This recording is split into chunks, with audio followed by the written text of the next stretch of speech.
윤석열과 김건희의 마약 창고, 실체가 드러났습니다. 백혜련 경정이 법사위에서 내란 자금용 마약 독점 사업의 전모를 폭로하자 국민의힘이 초토화됐는데요. 검찰 카르텔이 비호한 그 충격적인 실체, 영상으로 함께 보겠습니다. 먼저 같이 이야기 나눠볼 텐데요. 2,200억 원 규모의 인천 세관 마약 게이트를 수사했던 백혜련 경정, 지난 3일 국회 법제사법위원회가 진행한 경찰개혁 4법 입법 청문회에 출석하셨고요. 충격적인 의혹을 폭로했습니다. 관련 영상 먼저 보실게요. 이 마약 게이트는 이렇게 보셔야 됩니다. 대통령 내외가 마약 수입을 했다, 마약 독점 사업을 했다. 지금 어떻습니까? 내란을 경험하고 나니 있을 수 있다는 생각이 들지 않습니까? 자, 내란을 하려면 가장 중요한 게 인적 구성이지만 또 두 번째로 중요한 게 똑같이 중요한 게 내란을 수행할 수 있는 운영 자금이죠. 내란을 수행하는 운영 자금이 합법적으로 마련될 수 있겠습니까? 일부 권력자가 5조 원을 국세에서 빼는 것은 쉽습니다. 그러나 그것의 10분의 1을 5천억을 현금으로 만드는 것은 불가능합니다. 그러나 그걸 가능하게 하는 게 있습니다. 그게 마약입니다. 저는 이 마약 게이트에서 내란의 운영 준비 자금으로 이 마약 독점 사업을 했다고 확신하고 있는 사람이고요. 그게 우리가 보았던 윤석열, 김건희 공동정부의 민낯이었습니다. 많은 사람들이 충격받았던 게 또 있었죠. 바로 경찰개혁 입법청문회에서 윤석열, 김건희가 마약 사업을 했을 거다. 이게 내란과 연관돼 있다 증언을 하셨습니다. 이게 그냥 뭐 일개 관료가 아니라 어떤 정부 부처 관계자가 아니라 바로 VIP1, VIP0가 여기 직접 연루가 돼 있었고 내란과 연관돼 있었다. 너무나 전 국민적인 충격을 안겨줬거든요. 이거는 좀 어떻게 보고 계실까요? 네, 이게 사건을 진행하면서 시간의 추이에 따라서 제 인식이 조금 달라졌어요. 인식이 달라지셨군요. 네, 23년 9월, 10월경에는 이런 인식이 있었죠. 세관 직원들이 연루가 됐는데 공범으로 가담을 했는데 이들이 윤건희 일가와 굉장히 가까운 사이여서 그리고 뭐 평택항이나 이런 등지에서 좀 관세 포탈을 하는데 좀 도와줘서 집사 역할을 해서 이들을 구명해야 되겠다라는 인식이 좀 있었어요. 그래서 이들을 구해주기 위해서 그렇게 무리수를 뒀나? 그렇게 인식을 했는데 이 사람들을 초창기에 구명을 해줬으면 그 이후에 범죄는 없어야 되는데 23년 2월 5일 날 이 사람들의 범죄가 검찰에 의해서 적발이 됐는데 그 다음 날부터 수사가 진행이 안 됐단 말이에요. 그 다음 날부터는 이 사람들이 영웅이 돼버렸어요. 뒷배에 V1, V0가 있다는 사실이 알려지니까 이 사람들이 영웅이 돼서 아예 마약 조직원들을 관리를 해요. 알림이라는 그 지금 쓰지 않는 제도가 있는데 자기만 알겠다고 그 전자톡한 시스템을 관리하는 정보부서과 직원들한테 문서나 이런 걸 보내가지고 이 조직원들은 마약이나 이런 걸로 밀수 이런 걸로 의심이 되니 내가 관리하겠다 이러면서 직접 관리를 해요. 그러면 못 건드리는 거거든요. 계속해서 더 과감하게 들어오는 겁니다. 그러면 구명은 벗어났죠. 그리고 나서 그 이후에 엄청난 양이 들어왔다는 첩보가 있었고요. 대전하고 청주에 보관하는 공장이 있고 부산 쪽에 보관하는 공장이 있고 그다음에 나무 도마로 엄청난 양을 밀어붙이잖아요. 저는 물 밀듯이 들여보냈다 이렇게 표현을 하거든요. 그러면 이건 사업이다. 독점 사업이다. 이렇게 판단했던 게 24년 6월 말입니다. 이때부터는 제가 독점 사업이다라고 얘기를 했고 검찰이 보증을 서줬다. 관세청과 국정원이 애초에 열어줬다 이렇게 주장을 해왔는데 그게 언론에 실리지 않았죠. 말씀하신 대로 부산과 청주에 공장이 있었고 물밀듯이 들여보냈다. 이제 2024년 6월 말 이제 관세청과 관련성 결국엔 이게 주어는 단 하나입니까? 마약입니까? 그렇죠. 네, 마약을 부산과 청주 공장을 통해서 물밀듯이 들여보냈고 또 관세청도 이거를 그냥 그 여과 없이 필터링 없이 그냥 보냈고 협조를 했고 이런 작업들이 조직적으로 누군가의 비호 없이는 이루어지기 힘들다 이렇게 보시는 거죠. 그렇죠. 제가 거기서 근무를 1년 동안 했잖아요. 네. 잘은 모르지만 관세청 직원들이 관복 입은 제복 입은 사진을 범죄자한테 보내주고 이렇게 해서 그 모습 그대로 범죄자들 앞에 나타나지 않거든요. 밀수라는 게 그 의미가 뭡니까? 조심조심 몰래 하는 게 밀수잖아요. 네. 이렇게 대놓고 했다는 것은 그것은 누군가의 비호 없이는 불가능하다. 과시하는 거죠. 과시한다고. 과시하는 거죠. 이들의 행위가 니네들의 행위는 어찌 보면 이건 우리 선조들한테 죄송한 얘기인데 지금 니네들이 몰래 하는 행위는 독립군처럼 독립운동하는 거다. 왜 준비를 하고 있었잖아요. 내란을. 그렇죠.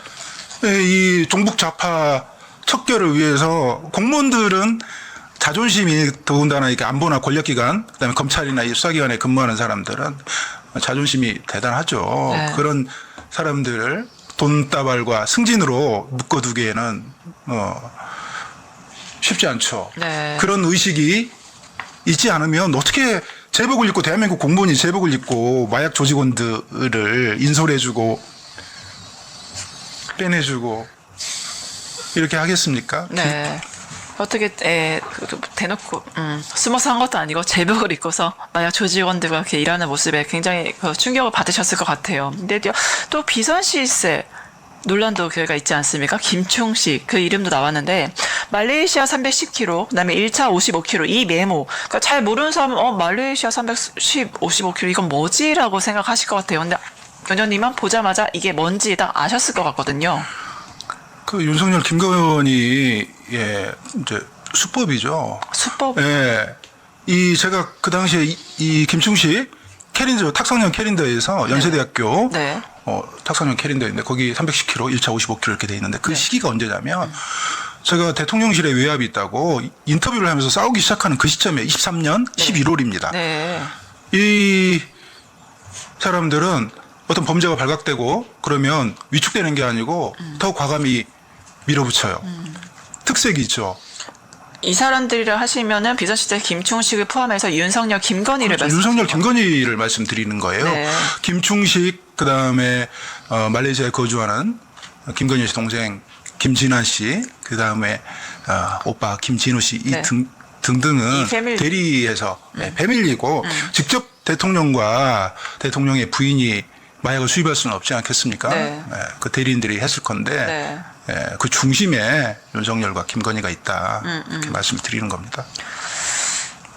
실제로 이제 백경련 이때 상황을 근거로 해서 이 메모 근거로 해서 이미 그때 의혹을 폭로하신 시점이니까 그 시점이 딱 맞아 떨어지는데 메모와 그래서 경련님을 추적하고 있었던 게 아니냐 감시하고 있었던 게 아니냐 이런 의혹들이 강하게 좀 제기가 됐었거든요. 그런 제가 제보를 많이 받았어요. 몸조심하라고. 네, 몸조심하라. 작업 들어올 거다. 작업 들어오면 국정원에서 보통 하거든요. 네네. 국정원이 저희가 이제 국정원이 주로 하는 게 이제 공작이죠. 네. 그 공작을 나라와 국민을 위해서 해야 되는데 이 국정원이 이 마약 유통을 차단하는 일에 대해서는 완벽하게 눈을 감아버렸는데 그런 소문이 돌아서 제가 이제 공황 장애가 좀 왔던 적이 있습니다. 그래서 제가 차량 운전을 제 스스로 안 했고요. 밖으로 나가지 않으려고 노력했고 뭐 골목길 등 이런 데를 들어가지 않으려고 조심했던 그 시기가 한 1년 정도 있었습니다. 네, 현장과 맞서서 이게 아무래도 시간 관계상 마지막 질문이 될 것 같은데 한꺼번에 좀 여쭤볼게요. 그러니까 뭐 이문정 지검장 찾아가서 크게 항의도 하셨고 현장에서 지금 이렇게 싸우다 보니까 지금 국민들은 정말 빛의 혁명을 만들어내면서 뭐 검찰 개혁, 뭐 사법 개혁, 경찰 개혁 여러 가지 문제점을 이게 해야 된다 제기를 하고 있어요. 그러니까 현장에서 이렇게 맞서 싸우시면서 검찰 개혁 좀 이렇게 해야 된다. 뭐 경찰에서도 문제 있으면 경찰 개혁 좀 이렇게 좀 해야 할 필요가 있다. 그런 것들 느끼시는 바가 어떤 건지 좀 제안해 주셨으면 좋겠고 이제 마지막으로 정말 정권이 바뀌었어도 여전히 지금 통제와 감시와 외압 속에서 힘들게 싸우고 계시잖아요. 그래서 아마 이 방송을 지금 실시간도 보고 계시고 나중에라도 많은 분들이 이제 보실 텐데 국민들에게 어떠한 좀 메시지가 있으시다면 그 메시지도 좀 부탁드리겠습니다.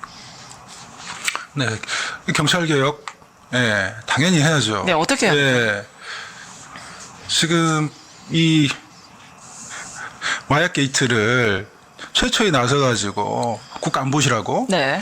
관세청하고 경찰 지휘부하고 이렇게 나서서 외압을 행사를 했는데 우리 제가 자라온 터전이지만 경찰 개혁 시급하다고 생각을 합니다. 그 구체적인 부분은 시간이 없어서 나중에 기회가 있으면 말씀드리고요. 검찰은 제가 이문정 지검장님을 찾아간 적이 있습니다. 네. 또 뭐 방문 요청을 해서 항의하러 찾아간 건 아니고요. 결과적으로 그런 모양새가 됐는데 이 합수팀을 꾸렸던 그 과정이나 절차가 전혀 없어요. 네.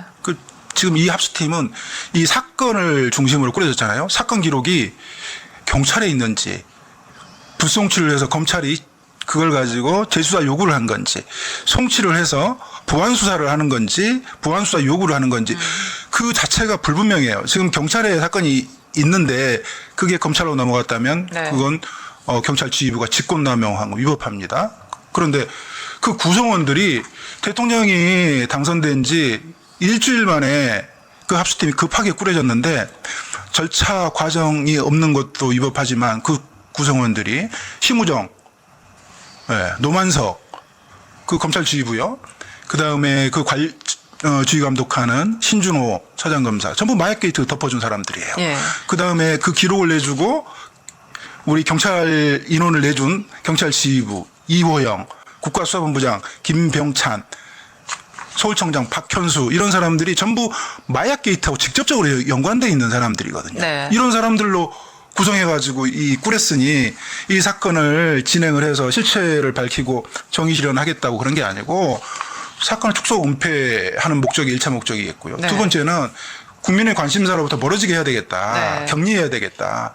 특검은 진행하는 과정에서 국민한테 알리는 그런 절차가 있지만 이 검찰 합수팀의 수사는 이 피의 사실 공무상 기밀이라는 이유로 지금 아무 말도 안 하고 있잖아요. 숨기고 있잖아요. 네. 진행도 안 되는 걸로 제가 알고 있습니다. 이런 상황이어서 이 합수팀은 해체돼야 되는 게 맞는 거고요. 해체돼야 되는. 예. 제일 좋은 방법은 특검을 출범시키는 거죠. 근데 지금 그게 어렵다면 상설특검이 지금 이미 네. 의결돼서 통과돼 있으니 그거라도 출범시키면 됩니다. 네. 검사 5명, 수사관 20명으로 구성된 체제인데 착수하면서 이렇게 범위를 확장시켜 갈 수는 있는 거고요. 만약에 그것도 어렵다 그러면 합수팀을 해체하고 다시 절차와 이런 것들에 맞게 다시 꾸리면 됩니다. 그거 일주일밖에 안 걸리거든요.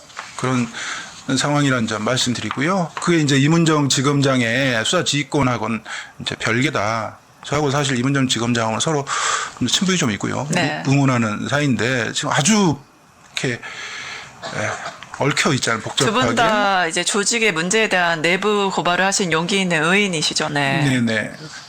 그런 점이고요. 저 이제 마지막으로 이제 국민 여러분께 이제 말씀드리는 것은 제가 이 대통령 내가 이 마약 독점 사업을 했다 이렇게 주장한 지는 오래됐습니다. 근데 그게 계엄과 내란으로 이어졌기 때문에 그 계엄과 내란의 운영 준비 자금으로 돈입 현금이 필요했을 거다. 이렇게 보는 건데 그 부분들에 대해서 네 추정이냐 이렇게 물어보시는 분이 많아요. 네. 수사관은 추정을 함부로 얘기하지 않습니다. 확신이 있기 때문에 모든 정황 증거들이 있어요. 예.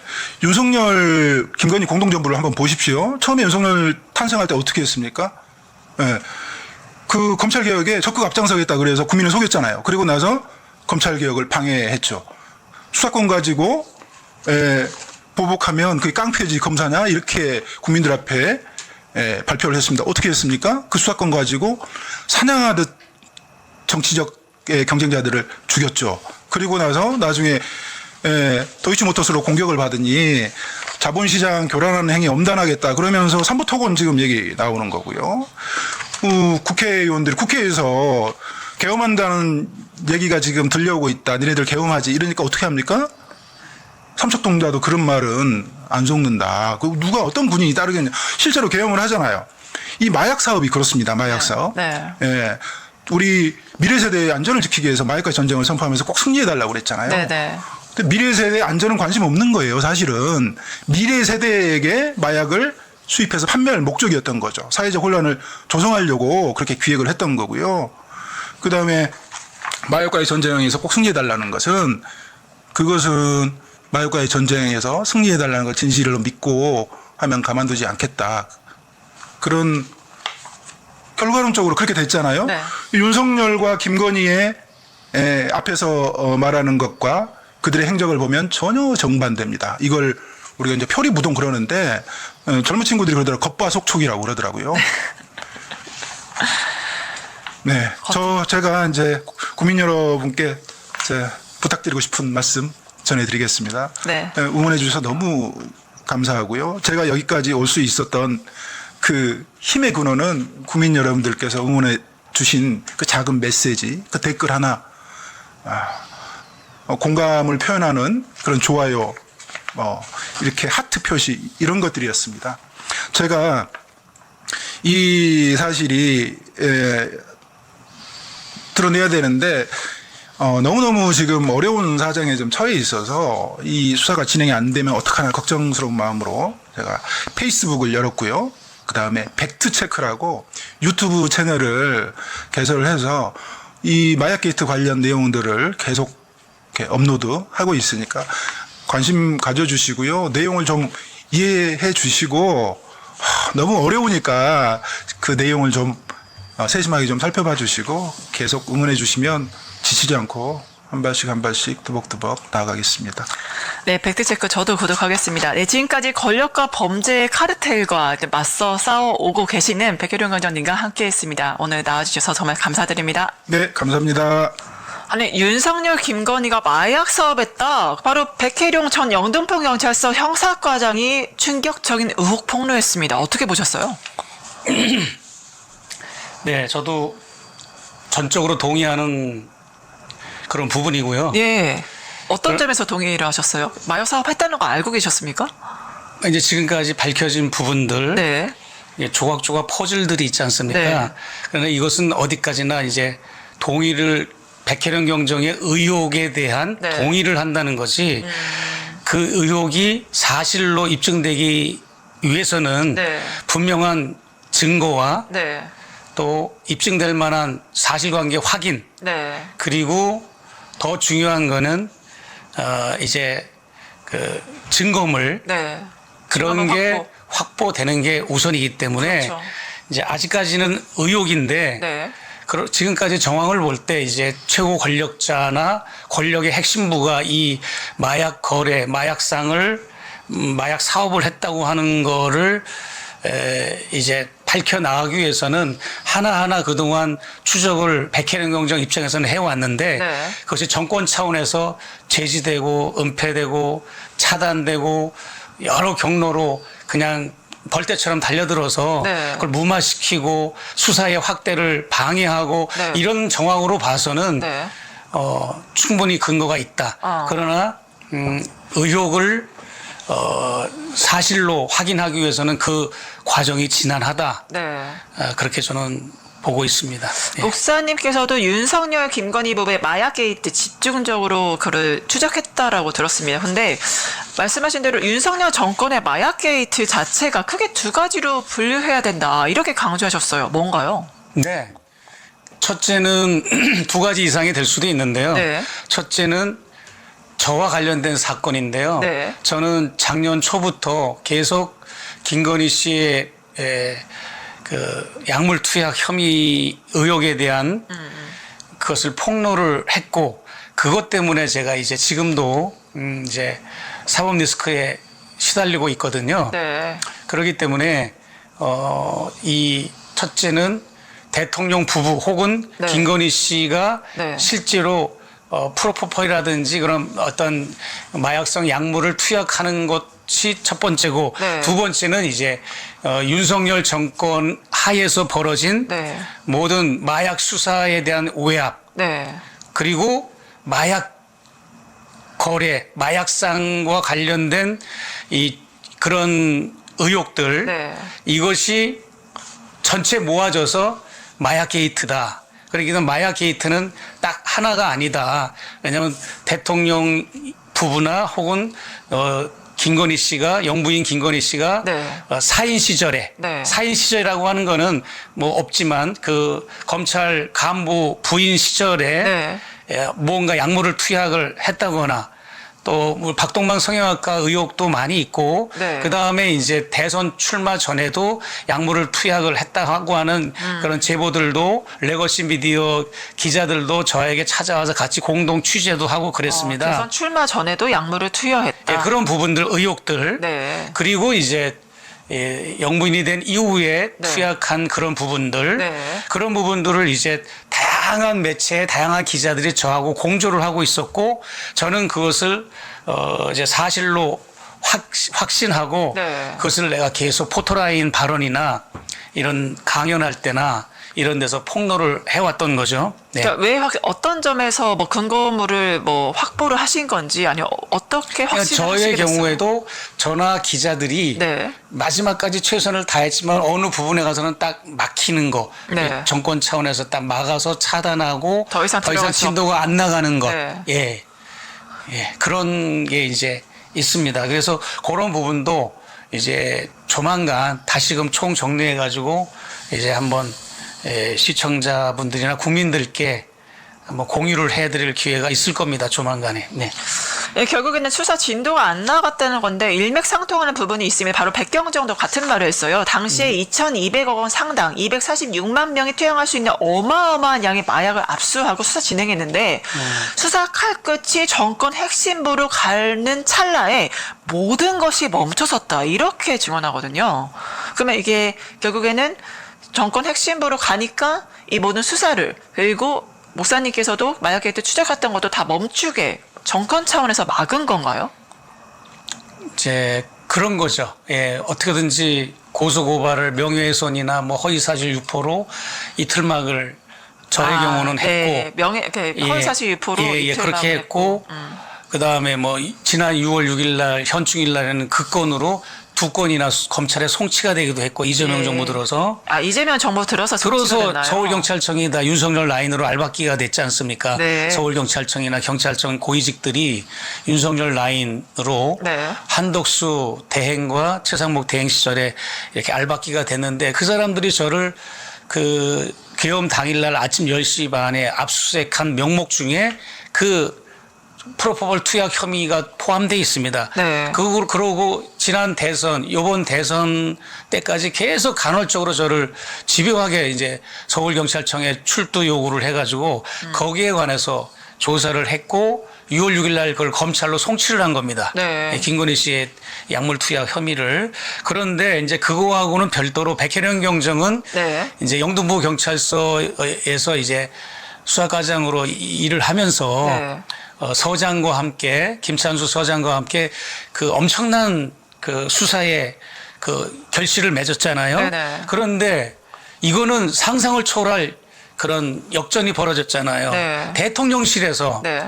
그 영등포 경찰서장을 대통령실로 빼간 거죠. 네. 빼갔는데도 그냥 빼간 게 아니라 비서실 행정관으로 빼가서 왜 그랬을까요? 윤석열 김건희 그 품 안에 이게 안겨놓고 그 다음에 이제 감시 통제를 경무관으로 하려고. 승진을 시켜서 지금도 서울 저기 경찰청에 고위직으로 경무관과 관련된 그 직책을 받고 있고 그러면서 또 백혜련 경정은 또 자천을 시켜가지고 그냥 자천을 시킨 것도 아니고요. 아주 굉장히 뒤를 털고 뭔가 이제 털면 나올 게 구실을 잡아가지고 이렇게 네. 하려고 했다가 나올 게 없으니까 그냥 강서구의 화곡지구대로 좌천을 시켰는데 네. 이런 모든 것들이 정권의 핵심부로 향하던 찰나에 칼끝이 멈춰지게 된 하나하나의 그런 퍼즐들이죠. 네. 그거 외에도 굉장히 많습니다. 사실 이건 뭐 오늘 이거 짧은 시간에는 다 피력하기가 힘들어요. 네. 저도 제 나름대로 또 취재한 부분도 있고 네. 제보받은 바도 있고. 네. 그 우리가 일반적으로 생각할 때 이태원 참사를 보신 국민들이 너무 놀랐던 게 그때 윤석열 정권에서 네.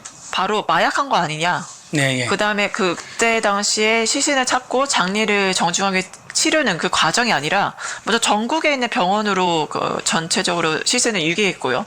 네. 그다음에 두 번째는 마약 조사부터 했어요. 얘네 마약 조사, 그러니까 부검부터 해서 그렇습니다. 마약 투여 여부 네, 했냐. 이 모든 게 이태원 참사도 그렇고 뭐 눈에는 뭐가 보인다고 본인들이 마약을 하니까 이태원의 그런 사람들까지도 모욕 행위를 하면서 마약 조사를 했다고 봐야 될까요? 좀 어떻게 봐야 될까요? 이게 왜 네, 두 갑자기 가지 뜬금없이 양면적으로 마약이냐. 봐도 될 것 같습니다. 네. 한동훈 당시 법무부 장관이 네. 뭐 마약과의 전쟁을 전쟁. 선포한 대통령의 뜻을 받들어서 네, 맞아요. 그렇게 이제 의욕적으로 했을 거다라고 네. 하는 것과 네. 두 번째는 너무 그 이태원 희생자들에 대한 시신과 고인들에 대한 예의가 벗어난 수준으로 네. 그 시신을 모욕하는 마약 검사를 시신을 그렇죠. 향해 하고 네. 또 가족들에게도 유가족들에게도 마약 그 시신을 공개하는 부분도 그 마약 검사 때문에 지체가 된 것도 많고 네. 언론 기자들도 다 차단을 하고 네. 무슨 짓을 한 건지 모르겠습니다. 네. 그런 것도 좀 더 투명하게 밝혀져야 될 것 같고요. 네. 그게 본인이 마약을 하거나 관련이 돼 있으니까 뭐 눈에 뭐가 보인 게 아닌가 싶은데 네. 예. 그 충격적인 대목이 인천공항 세관에 대한 언급입니다. 온몸에 마약을 칙칙 감았다는 거잖아요. 그걸 통과시켰다는 건데 이게 우리 대한민국 마약 청정국이라고 불렸거든요. 이게 네, 네. 누군가의 대통령실과 국정원과 관련 기관들 뭐 세관과 관련 기관들 협조 없이는 이게 불가능한 거 아닙니까? 예, 그 백혜령 경정께서는 이 마약 게이트의 주범이 네. 심우정 네, 전 인천 지검장. 지검장. 나중에 이제 검찰총장이 검찰총장으로 영전했죠. 예, 되지 않았습니까? 아, 그럼 결국에는 그 인천지검장에서 검찰총장으로 영전을 한 게 바로 이 인천공항 세관, 바로 마약 게이트 때문이었다. 그렇게 보는 걸까요? 네, 백혜령 경정이 보는 입장은 그렇습니다. 이제 네. 그것이 이제 영전하게 되는 하나의 큰 계기가 계기가 됐다. 됐다라고 하는데 중요한 얘기를 했습니다. 백혜령 경정이 네. 왜냐하면 당시 법무부 장관이었던 한동훈, 네. 검찰총장이었던 이원석, 네. 그리고 서울지검장이었던 송경호, 그리고 인천지검장 심우정 이런 당시 마약 관련 컨트롤 타워인 대검 마약 조직부 부장들 이런 사람들이 모두 마약 게이트를 축소하고 은폐한 주범들이다. 네. 이렇게 백혜령 경정은 주장하고 있어요. 네, 네. 그런데 그 주장에 저도 전적으로 동의하는 바고요. 네. 비근한 예로 백경정이 이것을 근거로 드는 이유가 있습니다. 그냥 네. 의혹을 주장하는 게 아니고 네. 어떤 근거가 예, 있을까요? 말레이시아 조직원들이 아. 2023년 1월 23일부터 네. 2월 27일까지 네. 약 1개월 동안 네. 21명의 조직원들이 네. 12차례나 인천공항과 부산공항을 침투했던 네. 그런 사실이 있습니다. 하필이면 인천공항 6번, 부산공항 6번 이렇게 해서 12번인데 생각해 보십시오. 우리가 지금 남북이 대치되어 있는 상황에서 네네. 휴전선 38선만 뚫린 게 국경이 뚫린 게 아니고 네. 대한민국의 수도 관문이 네. 뚫린 것이고 국경이 네. 뚫린 겁니다. 네. 그리고 부산 제2의 수도가 관문이 뚫린 것도 그것도 국경이 뚫린 거고 네. 대한민국의 제1의 수도와 제2의 수도 국경이 뚫린 이 사건 네. 이것은 엄청난 거고 네. 백혜령 경정이 본인의 개인적인 페이스북이나 유튜브에 들어가면 네. 그 12차례나 인천공항과 그 부산공항에 뚫린 예, 그 김해공항. 예, 김해공항에 그 뚫린 그 거를 이제 표로 작성을 차트를 했죠. 네. 다 만들어 놨어요. 그래서 그거 참- 팩트 체크를 했죠. 예. 그렇죠. 그래도 중요한 거는 네. 6번째 침투하는 날. 이 사람들이 6번째 침투하는 날이 네. 24년 2월 5일 날이었어요. 아, 6번째 이날 침투. 인천공항으로 4명의 조직원들이 그 유명한 몸에 신체 예, 부착을 둥둥 감았죠. 네. 필로폰을 둘둘 신체 말고 부착을, 예. 뭐 종아리에 뭐 허벅지에 피가 그렇죠. 뚝뚝 떨어질 정도로 피가 안 통해 가지고 그렇게 이제 들어왔는데 입국하다가 한 명만 검거가 되고 3명은 도주했지 않습니까? 그랬는데 세관 직원들이 이 사람들을 빼내준 사실이 확인되니까 네. 인천지검 강력부장 김연실 부장하고 네. 주임검사 최세윤에게 사건을 덮으라고 심우정이 지시를 합니다. 그리고 도망간 3명의 조직원들을 검거하지 않고 네. 들어보내주는 거예요. 네. 그러다가 23년 2월 27일 12번째 침투하는 날이죠. 그날 이제 송경호 서울중앙지검장이 이제 거느리고 있는 강력부장 네. 신준호, 서울중앙지검 강력부장 신준호에게 지시를 해서 김해공항으로 입국하던 말레이시아 조직원 3명을 검거하고 네. 그리고 2월 27일 날 당일날 네. 사건만 기소를 하고 나머지 11차례 침입한 사건은 덮어버리는 겁니다. 네. 이거 이럴 수가 있습니까? 말이 안 이게 되죠. 말이 안 되는 거죠. 그래서 백경정께서 시무정이 마약사범을 검거하지 않고 계속 들여보내니까 네. 한동훈, 이원석, 송경호 이런 사람들이 윤석열, 김건희와 이게 관련이 있고 그 배경에는 대통령 부부가 있다고 하는 것을 인식하고 이것을 일단 막으려고 네. 이게 중요합니다. 이걸 막으려고 백경정이 이때부터 이제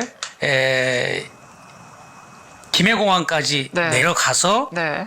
말레이시아 조직원 3명을 검거하고 네. 검거한 당일 2월 27일 날 사건만 처리해서 기소하고 네. 나머지 사건을 덮어버렸다는 거예요. 네. 이때부터 윤석열, 김건희 부부와 한동훈계는 이원석과 송경호거든요. 네. 이 양측에 심각한 갈등이 생기기 시작했다고 보는 게 백혜련 공정의 관점입니다. 그러니까 윤석열 부부와 대통령 부부와 네. 한동훈 사이가 멀어졌잖아요. 어느 네, 날부터 네, 네. 서로 싸우고 이런 관계가 이 마약 게이트로 시작됐다라고 하는 게 이제 백경정이 분석한 그런 주장하는 부분입니다.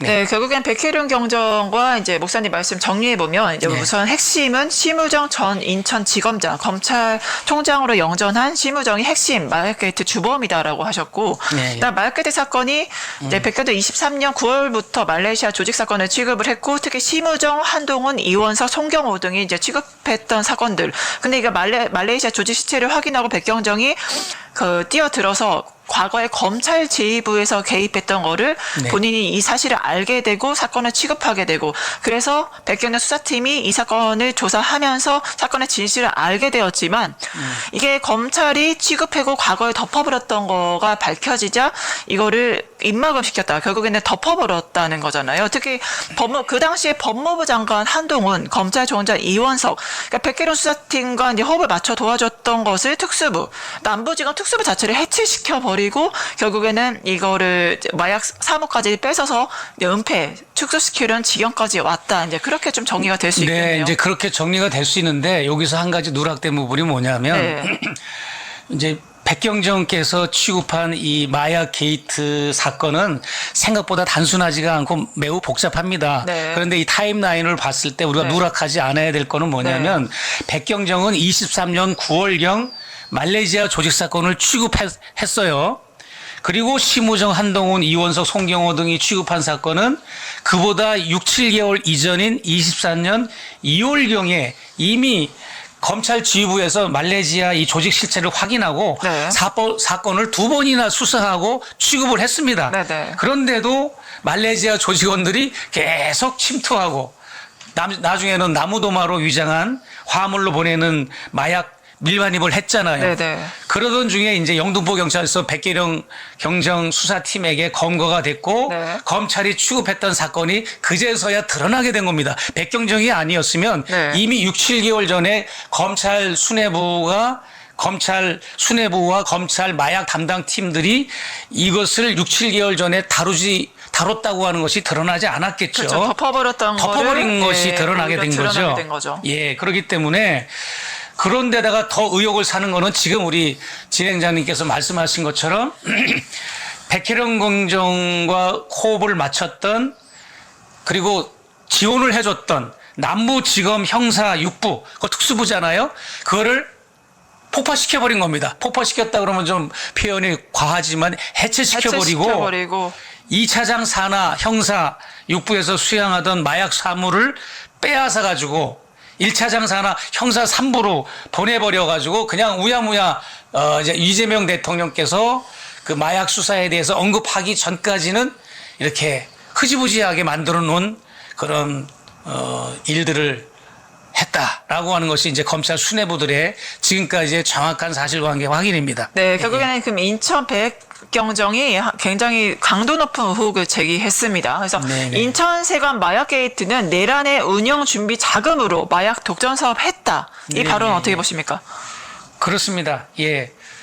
그거는 이제 좀 더 이제 자세한 조사와 수사가 필요한 부분이지만 네. 예, 그거는 뭐 심증적으로는 100% 저는 그 동의하는 바입니다. 예. 이거는 김건희가 개입하지 않으면 불가능하다는 그런 말도 있어요. 어떻게 보세요? 그렇죠. 마지막 질문이 될 것 같은데. 예. 김건희가 이제 개입을 하지 않으면 아무래도 이런 것이 뭐 검찰을 움직이고 세관을 움직이고 뭐 경찰서장을 빼가고 대통령실로 멀쩡한 수사를 잘하고 있는 사람을 대통령 행정실로 빼가고 또 입막음을 하고 서울경찰청에 뭐 관련된 간부가 또 백혜련 경정을 또 회유하고 이런 일들을 봤을 때 네. 그거는 권력의 최고 정점에 있는 인물이 하지 않으면 힘들다. 저는 그렇게 보고 있습니다. 네. 네, 결국에는 백혜룡 죽이기에 희생당한 연예인 이성균이 저는 생각이 나는데 앞으로 네, 마약 네, 의혹 네. 다음에도 모셔서 이야기 들어보도록 하겠습니다. 네. 네, 오늘 이제 대담한 대담 최재형 목사님 모시고 백혜룡 경정의 이제 마약 관련 의혹과 폭로에 대해 이야기 나눠봤습니다. 함께해 주신 목사님 감사합니다. 네, 고맙습니다. 대통령 부부가 직접 마약 독점 사업에 손을 댔다는 백혜룡 경정의 증언은 추정이 아니라 1년 현장 수사에서 길어올린 정황 증거의 총합입니다. 심우정은 사건을 덮고 검찰총장까지 영전했고 진짜 수사를 한 백혜룡은 하곡지구대로 자천된 이 그림이 윤석열, 김건희 카르텔의 민낯입니다. 이제 상설특검을 출범시켜 몸통까지 칼끝을 겨눠야 할 때입니다. 진실을 알리는 힘, 구독과 좋아요로 함께해 주십시오.